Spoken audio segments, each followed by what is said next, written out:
travail temporaire est à son tour gagné par la révolution numérique. Si les premiers services d'intérim digital sont apparus en 2015, le mouvement a véritablement commencé en 2016-2017.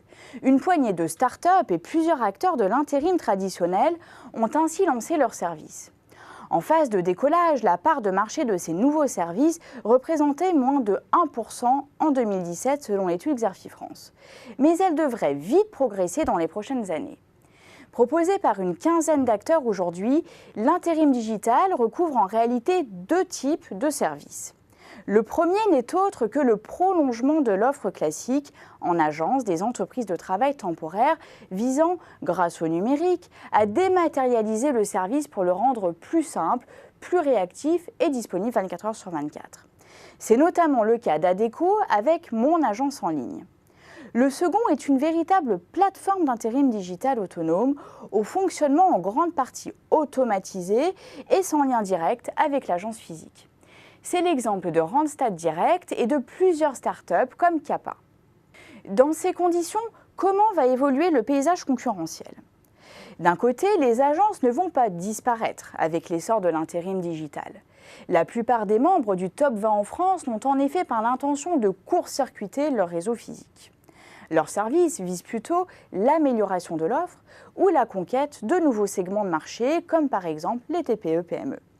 Si les agences traditionnelles d'intérim ont encore de beaux jours devant elles, elles devront à l'évidence se recentrer sur des activités à plus forte valeur ajoutée, comme le conseil.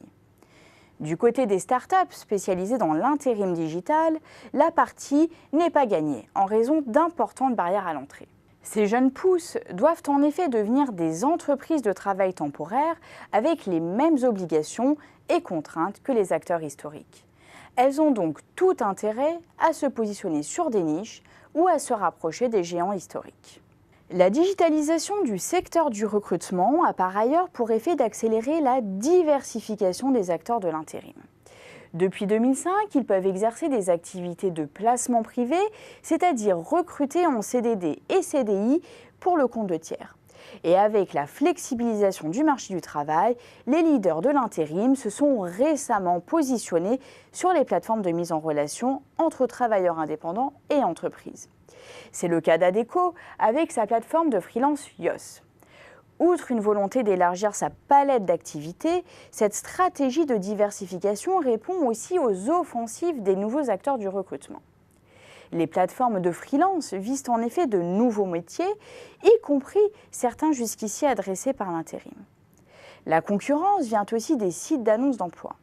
Entre leur notoriété, leur base de données, leur connaissance du numérique et les technologies avancées de matching, ces grandes plateformes généralistes de mise en relation des demandeurs d'emploi et des entreprises ont de sérieux atouts pour se lancer dans l'intérim digital.